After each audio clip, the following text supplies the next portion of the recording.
Hey everybody, Olivia here, founder of Let's Get Real RD and functional fertility dietitian. Today we're getting real about all things blue light and its impact on your health. Super excited about it. You guys know that a functional approach to lifestyle, to fertility, to health looks at more than what's on the end of their fork. So that's why we're looking at some lifestyle factors today. And in fact, blue light, sleep, all the things we're going to talk about today are part of my pillar number 1 in my fertility courses. That's the non-negotiables, right? I mean, they're not negotiable. You got to deal with these things in order to improve your health and fertility. So today I'm here with Greg Uter. Hi, Greg. How's it going? Hi, Olivia. Great. And yourself? Awesome. I'm thankful that you're here with me today. I really appreciate your time. I'm just going to say a little bit about you and how we met, and we'll dive into today's conversation. Greg has a master's degree in electrical engineering from Drexel. He's a founder and CEO of Bedtime Bulb, which we'll hear more about later. Bedtime Bulb uses technology to improve your sleep. Sleep is, oh, there it is, awesome. Sleep is a huge issue, right? I mean, especially America. I love this display. It's like Vanna White over there. So fun. Sleep affects over 114 million Americans. It's a really big deal. A lot of us don't really put a lot of priority on sleep, but we're learning more and more about why it's so important. Greg and the Simple Bulb recently won Best Pitch at the Pennovation Accelerator Demo Day, and he's a top seller on Amazon. So we're going to have a little blog underneath our video, and we'll have this information, also the link to his Amazon purchase there. And so welcome, Greg. Greg and I met a few years back when I worked at the Moday Center for Functional Medicine. All right, and you gave me a bedtime bulb to try there, and I have to say, I absolutely love it. It has traveled with me across, I think, 3 different moves to different apartments. Amazing. I always pack it up in little paper, and I really can't wait to talk more about it and why other people may enjoy it as well. But let's take a step back and first talk about blue light, right? Let's talk all things blue light in general. What the heck is blue light? Okay, so I've got a short answer to this and a longer answer. So the short answer is that blue light, or what I would say so-called blue light, is light that affects our body clock or sleep cycles. Mm-hmm. And it's actually desirable to get blue light during the day, but at nighttime you want to reduce blue light. Now, I think that might be a little bit of a simplistic answer to kind of capture the whole picture of blue light, because it's a big topic. It's not rocket science, but it's not the simplest thing either. But also, I like that you said that blue light, it's not just, I think we hear blue light a lot if people are kind of keeping up with blogs and biohackers and things. We see blue light and it's bad, right? Blue light's bad. We can't have any blue light if you're familiar with it. But we do need blue light just at the right times of the day. 100%. So the long answer to your question of how does blue light impact the body and what is it? So in the lighting community and the scientific community, when we're talking about blue light, we're actually referring to both blue and green light. It's not just blue, it's blue and green. And it's actually called melanopic light. Most modern sources of light, including TVs, computers, phones, and the artificial lighting that's all around you, produces blue light. So even though the lighting is white, it actually produces blue and green light. Mm-hmm. And when your eyes see this melanopic blue light or green light, they're telling the body clock that it is daytime. So our body has a clock that tells us when to wake up and when to go sleep. And it actually is influenced by a number of things, and light is one of the most powerful influences on the body clock. So when we get this blue light input, it's telling our body clock that it's daytime. The issue with this is that in the past, people had lots of intense blue light during the day from sunlight, and then the evening you had only these really dim sources of light such as moonlight and fire. But now we're surrounded by computers and phones and artificial lighting where we're actually getting this blue light stimulus all the time. And the goal is to try to reduce this at night because it's messing with our sleep cycles. I love that you dove right into circadian rhythm with that. And I talk a lot about circadian rhythm in my pillar number one, the non-negotiables, because sleep, yes, we used to wake up with the sun, go to bed when the sun went down, right? And obviously now we have many things that keep us awake. And that circadian rhythm is not only directed and linked to sleep, but also there's a lot of different cells in the body that run off of that too, like our gut microbiome, as 100%. well as hormonal and endocrine cells and receptors and enzymes. So it's like, I mean, it's not just a matter of sleeping better, which is absolutely critical, Right. but it's really tied into so many aspects of health. And so how we really know, a little bit more about blue light now. How else does it impact our body if we're overexposed to blue light at the wrong times of day? Okay, Why so should we care about it? yeah, so I actually want to do a little myth busting because there's been a lot of talk about Love blue Mythbusters. blue light damaging our retinas and things like this. Okay. Well, there's no conclusive proof that in the eyes there's actually much or any damage coming from normal lighting.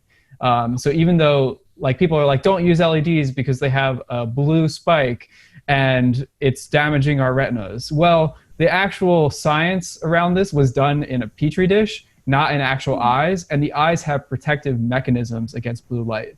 So at the levels that we're using lighting, you shouldn't really be concerned about blue light damaging your eyes. It's more just about the circadian rhythm.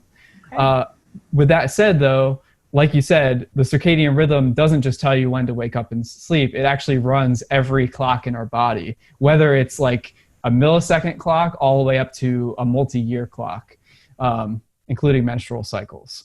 So this is all really important to keep this pacemaker in sync as much as you can. And one of the easiest ways to do this is to control your light exposure. Very cool. That's incredible. So, what are three ways that people can control their blue light exposure or their light exposure in general? Okay. Yeah. The number one thing is that you should try to go outside in the morning and early afternoon, even in the winter, actually, especially in the winter, because we don't really get that daytime blue light stimulus in the winter enough. So go outside in the morning. The second thing is starting around dinner time, you should try to reduce the brightness of your lighting that's around you. So if you're at home, you can use dimmers or turn off some lights. We also have a solution to this. And then on your devices, like your computer and your phone, you should try to dim the brightness down to the lowest comfortable level. So don't make it the dimmest possible, but just don't make it the max brightness either. And then the third thing that you should do is on your electronic screens is you should turn on a night mode. So on Apple devices, you can use something called Night Shift. This is both on the computers and the phones. And then there's also a program called Flux, which is very popular. And then different devices, like different Android devices, have other modes that you can enable that do the same thing.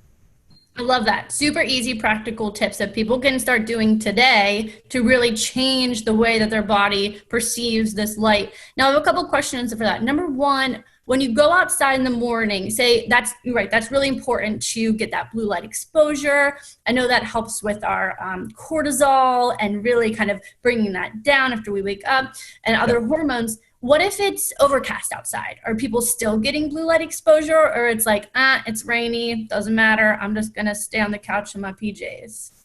Yeah, an overcast day is still relatively bright.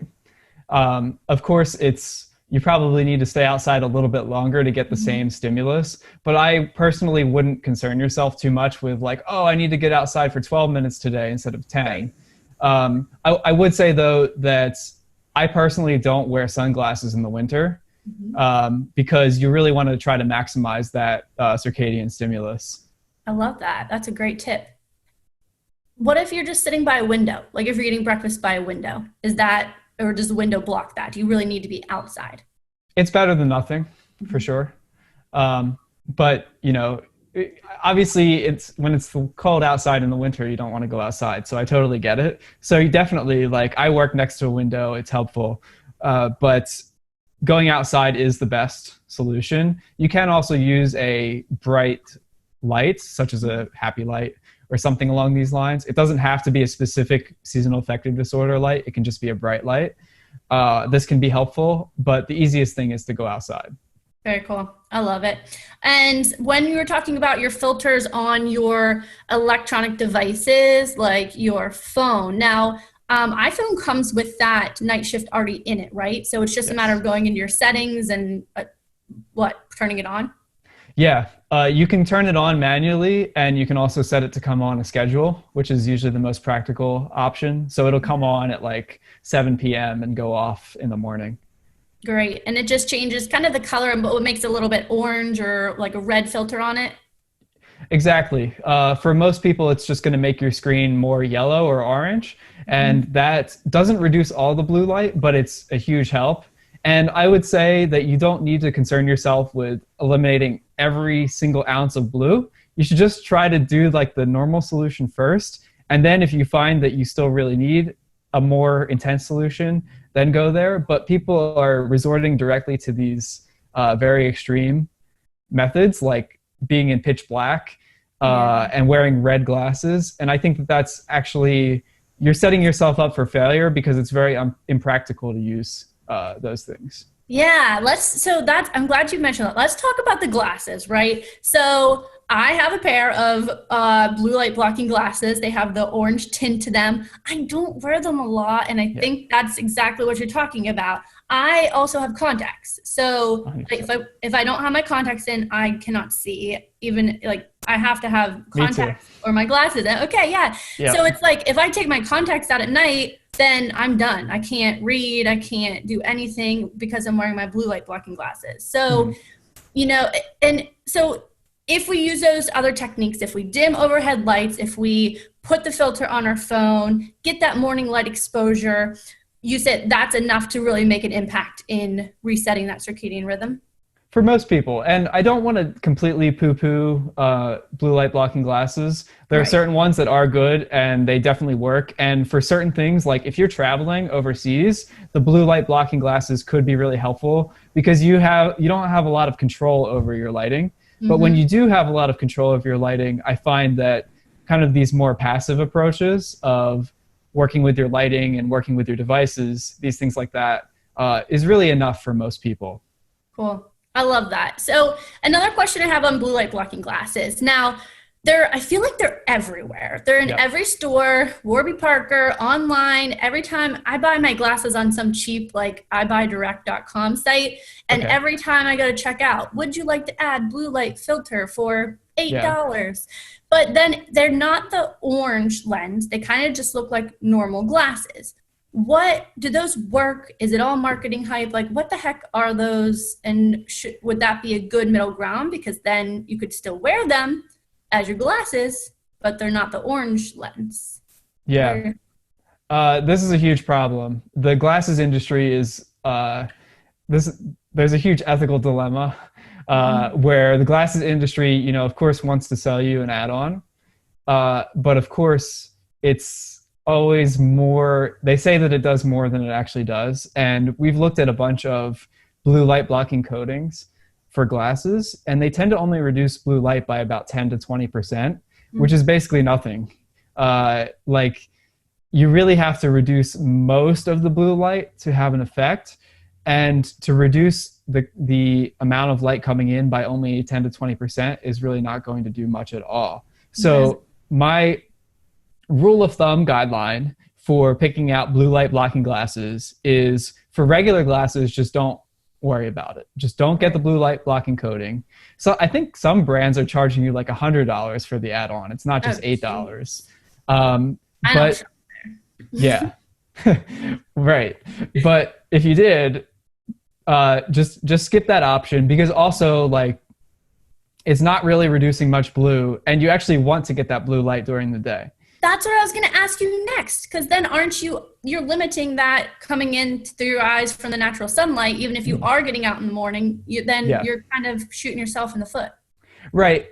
In the summertime, it probably is fine because there's just so much light. Like, I wear sunglasses, and sunglasses actually reduce a lot of blue light too. They reduce all light, right? So in the summertime, you don't really need all of the light that's coming in. But in the wintertime, you definitely do. So you want to avoid these blue light coatings during the day. But it's the same thing at night, where the clear coating for your glasses is really not going to do anything to reduce the amount of blue light coming from your computer and lighting.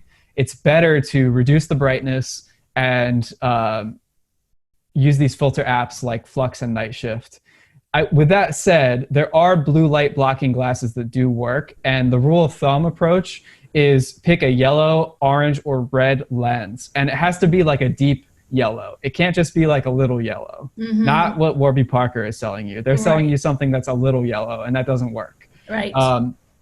The yellow ones reduce a lot of the blue. It's arguably the best solution for most people. If you're going to go traveling, get the yellow ones. The orange and red reduce pretty much all of the blue and green, but they're too much for most people. They're very impractical, I find. So don't start there. Yeah, awesome. Lots of other practical, easy to implement tips that we've already discussed before you jump there. And I love, before I move on, TV. So if you're watching TV at night, it's not as easy to pop a filter on there, is it? No. Do you have any tips about TV? Okay, number one is turn the brightness down to the lowest comfortable level. That's definitely the easiest thing you can do. Most TVs have a brightness setting somewhere within the first or second menu. So a lot of TVs actually do have a low blue light mode, but you really have to dig for it. So I would say just reduce the TV to the lowest brightness comfortable level. The other thing is try to avoid stimulating TV at night. So don't watch the news right before. Yeah. We both went there.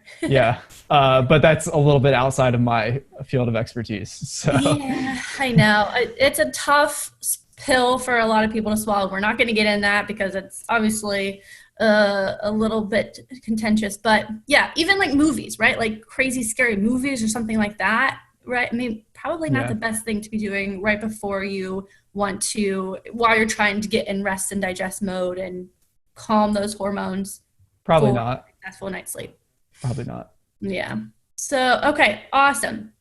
Now, I think we covered the main forms of blue light. Are there any other hidden sources that people wouldn't really think about? Or is that, the screen? Those are the main ones. The screens, it's screens and lighting. So that's your main thing. Yeah. Awesome. I even tell people, even around dinner time, like start to, put a candle on the dinner table instead of having your huge overhead light on, put a floor lamp on instead, have your bedtime bulb ready in the bedroom and have it on your bedtime or your bedside table. And then, even right there, you're pretty well set up for success. 100%. One thing that I love monitoring in a lot of my programs, I run the Dutch test, which is a great hormone test that I pretty much try to run on everybody. And they have a great melatonin marker that I really put a lot of emphasis on. Melatonin, of course, being the sleep hormone and one that's affected by too much blue light at the wrong times of day. And a lot of times I'll see that quite low, and that's kind of an indication of, obviously poor sleep. We implement some of these changes we're talking about, but then it's a really powerful antioxidant. So it's really important to, if you're having trouble sleeping, then, that's kind of something that we want to work on building up with lifestyle changes, just like the ones that we're talking about. Definitely. And even a lot of the research that's been done on blue light typically looks at melatonin as a biomarker. It's not perfect, a perfect indicator at looking at the circadian rhythm, but it's one of the most straightforward things that we can measure. Yes. So that's where a lot of the science is actually coming from. Amazing. I love it. So I feel like we touched on everything that I had wanted to address today. We're really busted some myths, talked about the blue light blocking glasses, what to get, what not to get, and how to make easy changes with your electronic devices to really cut down on that blue light exposure. So tell me, and people that are interested in now, I know I was talking a lot about my bedtime bulb at the beginning and how I love it having that in my bedroom. Where could people find your bedtime bulb? And also, where could they find out more about your mission and what you're doing going forward with bedtime bulb? Sure. So I'll give you a little pitch about bedtime bulb. So bedtime bulb is a light bulb that you use in the evening before you go to sleep. It's like using these apps like Night Shift and dimming, but without needing anything fancy. We found that most people actually don't have dimmers, and it's quite complicated to set all of this stuff up. So we wanted to have a simple solution. And it's expensive, right? I mean, you gotta get like an electrician to come in and put in a dimmer, and it's not a simple thing. It can be. It depends on how things are set up, but it's mostly because of the complication around all of it. And we're trying to make it simple for people. So we have one product right now. We're coming out with more. But for bedtime bulb, at least, all you do is you use this bulb in place of your existing lighting that you would use in the evening. So I like to say, where do you spend the last hour of the day? Put it in that lamp. So if you spend it in the living room or in the bedroom, put it there, because that way you'll get the most effectiveness from it. You don't have to do anything fancy. You don't want to stare at the light. You just use it passively. Yeah. But we've been selling this product since 2018. We're actually the top selling sleep light bulb, mostly because we think we got the recipe right. It's the right balance of reducing blue light while still being practical, bright enough for reading. We primarily sell on Amazon, and you can also buy through our website, which is bedtimebulb.com, all one word. And it's really simple. You just buy it, replace it. And of course, if you have any questions, we're happy to help you work through your lighting challenges. Love it. I'm going to myself go on and order another one because I have one in the bedroom like I talked about. But yeah, you just made a great point. I mean, I'm oftentimes out in the living room and I have a floor lamp there, but it doesn't point directly down. It kind of, points out, but I definitely should put one in there too. So I love it. I learned something new as well. Amazing. Well, Greg, is there any last minute takeaways, like little clinical pearls that you would like to share, or do you feel like we really touched on everything that people need to know in order to change their relationship and knowledge about blue light? I would say that just a lot of the talk about blue light is overstated regarding eye safety and eye strain. None of this stuff has really been proven definitively.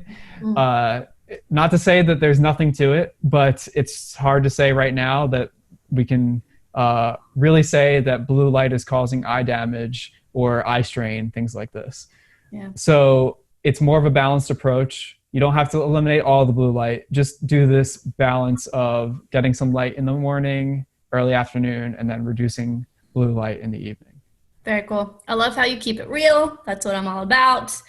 I think people are doing amazing jobs and making changes for their health. And then they kind of read these things and it's like, I don't know, I feel like people just get overwhelmed that they're not doing enough, when in reality, these very simple changes can make a huge difference. So I'm really thankful for you sharing that and really having a great product that is so easy to bring into people's homes and utilize.